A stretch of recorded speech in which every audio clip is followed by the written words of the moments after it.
Hey everyone, welcome to Reading Facial Expressions Like a Pro. Today, we're diving headfirst into the utterly fascinating world of what people's faces really tell us. It's truly amazing how much we can communicate without saying a single word. Indeed, facial expressions are arguably the most powerful nonverbal cues we possess. Understanding them is not just an intriguing skill, it's absolutely essential for effective communication in every aspect of our daily lives, from personal relationships to professional interactions. They truly are a window into the soul. So, moving on from the general idea, let's really dive into the core of facial expressions, the seven universal emotions. It's fascinating because no matter where you go in the world, these seven are recognized across cultures. Absolutely. Dr. Paul Ekman's pioneering research truly solidified this. He identified joy, sadness, anger, fear, surprise, disgust, and contempt as having distinct facial signals that are universally understood, even in isolated communities.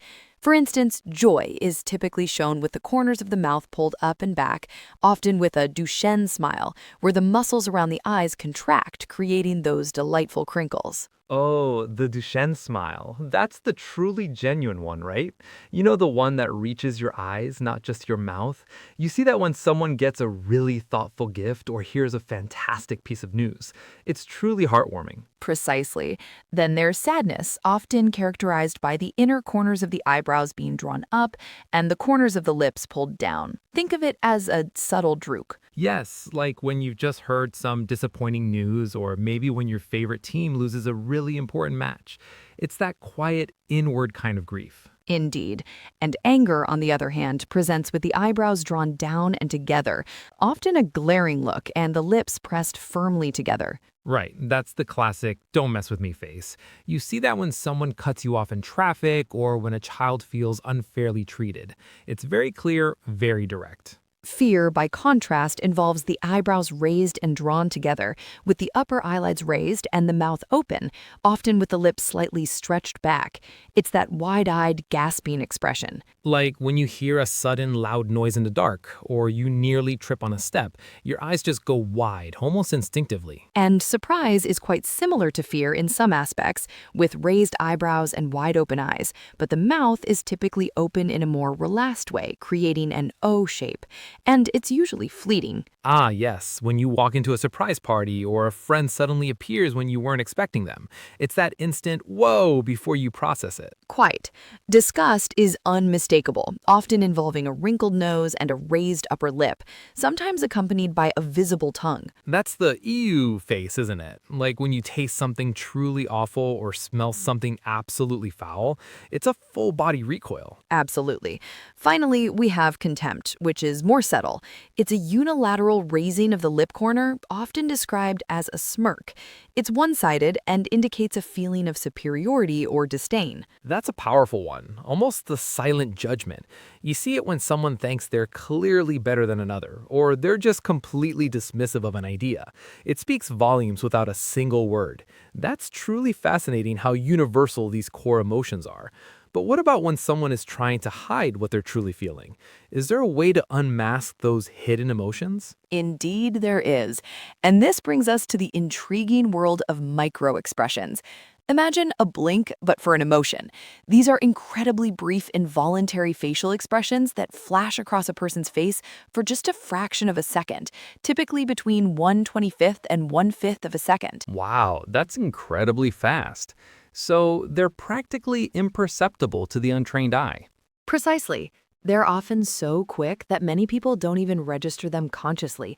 But they are a powerful indicator of true emotion because they occur before an individual has a chance to consciously mask or suppress their feelings.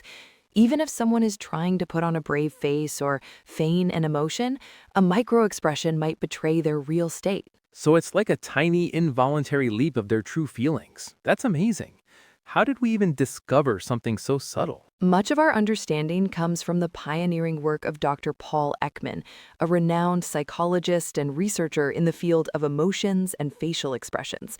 His extensive studies, particularly on the universality of facial expressions and deception, brought microexpressions into the academic spotlight.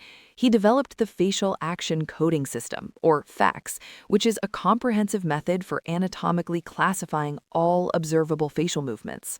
Ah, the facial action coding system. I've heard of that. So Ekman's research showed that these fleeting expressions are legitimate indicators. Absolutely.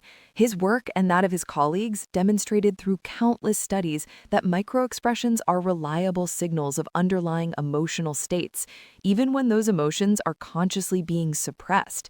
They serve as a crucial window into someone's authentic feelings, especially in high-stakes situations where deception might be at play. It's truly a powerful tool for understanding nonverbal communication. While we've talked about universal emotions, it's crucial to acknowledge that cultural backgrounds significantly influence both the display and interpretation of facial expressions. This can often lead to fascinating misunderstandings. Oh, absolutely. I've definitely heard stories about that. So even though someone might feel joy, how they show it can be completely different depending on where they grew up. Precisely. Take, for instance, the simple act of smiling. In many Western cultures, it's a direct sign of happiness or friendliness. However, in some East Asian cultures, a smile might be used to mask embarrassment, discomfort, or even sadness to maintain harmony. Interpreting that as pure joy could be a misread. Wow, that's such a powerful difference. What about other expressions? Consider eye contact. In Western societies, direct eye contact is often seen as a sign of honesty and engagement. But in certain parts of the Middle East, Asia, or Latin America, prolonged direct eye contact can be perceived as aggressive, disrespectful, or even challenging authority. Avoiding eye contact there might be a sign of deference, not deception. That makes so much sense. So a common mistake people make is assuming that their own cultural rules for expressions apply everywhere else. Indeed, we often project our own cultural lens onto others. Another common misstep is interpreting an expression in isolation without considering the full context or other accompanying body language. A frowned brow might mean confusion, not anger, if someone's also leaning forward intently, trying to understand. Always look at the whole picture. Right, let's turn this knowledge into action.